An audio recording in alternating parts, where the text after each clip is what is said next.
So let's go through this exercise then using the 11-step guide. Step 1 is your design objectives. Now this was specified as property protection, and therefore the ventilation system must ensure that a clear layer height is maintained half a metre above the stock. So in this case, the stock is stored to a height of 9.1 metres, so the clear layer height is 9.6 metres. That's the clear layer height, that's the design objective. Let's go for step 2 now. We need to determine the design fire size to be adopted in this scheme. And we'll use this formula here. QP equals chi times AS times QF, where QP is your design fire size, your chi is your convective portion of your heat output, AS is the area of the fire in square metres, and QF is your heat release rate density in kilowatts per metre squared. If you'd have put them in the known variables, you'd have got a QP, a convective heat output of 8,844 kilowatts. So that's our design fire size we're going to adopt. Step 3, we needed to work out the mass flow rate of the smoke, and first of all we needed to establish whether this is a simple plume or a complex plume. Now in this case the design fire is located in the reservoir where it's going to be extracted, so it's classified as a simple plume. Now we've got to decide which model to apply. Is it a line plume, a corner plume, wall plume or an axisymmetric plume? Well, as the stores will be located covering the whole area, we have to assume worst case and use the model which will result in the greatest mass flow rate. In this case, this will be an axisymmetric plume. Now next we've got to decide whether it's a near field model or a far field model. There's different models depending on the height of the clear layer height. Don't forget, if the clear layer height is greater than the longest dimension of the source multiplied by 5, it's going to be deemed to be a far field model. If not, it's going to be a near field model. Now in this case, 5 times the longest dimension, which is 4 metres, is 20 metres. The clear layer height is only 9.6 metres, then clearly this is classified as a near field model. So this is the model now we're going to have to apply to work out the mass flow rate of smoke. M equals CE P times Z to the 1.5, where M is the mass flow rate of smoke in kilograms a second, CE is the coefficient of entrainment, P is the perimeter of the source, and Z is your clear layer height in metres. Now we need to establish which coefficient to apply. Remember, if the clear layer height is greater than 3 times, not 5, 3 times the longest dimension of the source, you use 0.19 as the coefficient. If not, you apply 0.21. In this case, 3 times 4 metres is 12. Clearly this is greater than the clear layer height. Therefore you apply 0.21 as your coefficient. If you'd have put those in, you'd have got an answer of an M smoke of 99.94 kilograms a second. That's how much smoke is going to be produced. That's how much smoke you've got to extract. So now we know how much smoke's been produced, we need to know how hot it is, what's the temperature, and that's why we move on to step 4 now using this formula here. Theta equals QP divided by MC, where theta is your temperature rise in Kelvin, QP is your convective heat output in kilowatts, M is your mass flow rate of smoke in kilograms a second, and C is your specific heat capacity. If you'd have put the known variables in there, you'd have got a theta value of 88 degrees Kelvin. So that's the temperature increase of the smoke, 88 degrees Kelvin.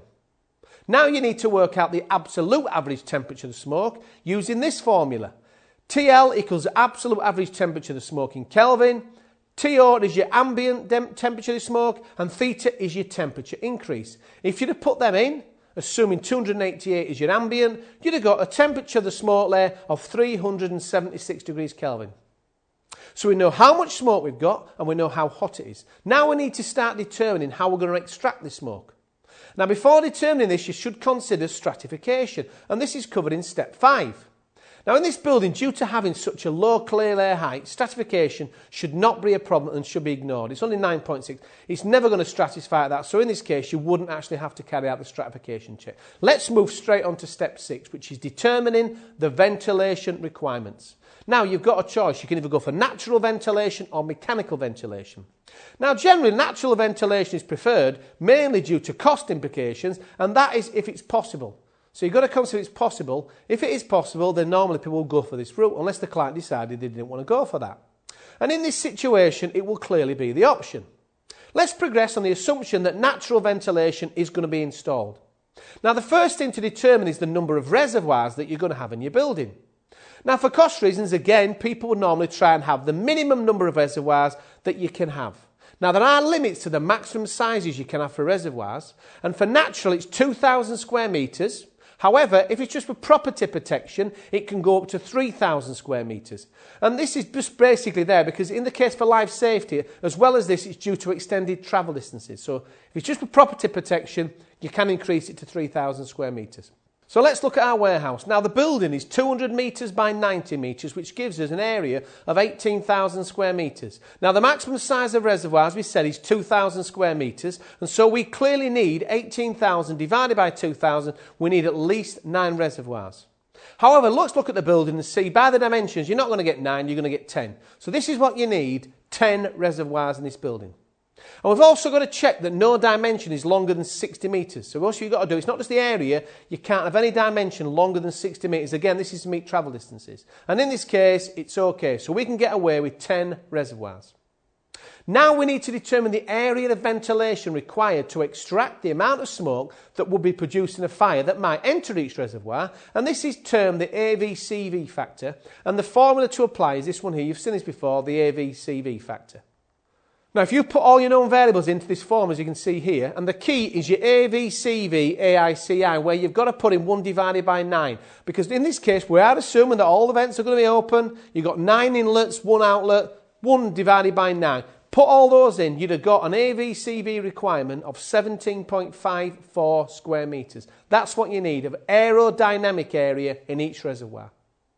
Now that covers this step. Let's move on to step 7, which is now determining the number of ventilators to achieve that. Well, we know what total area ventilation is required. It's 17.54 square metres of aerodynamic.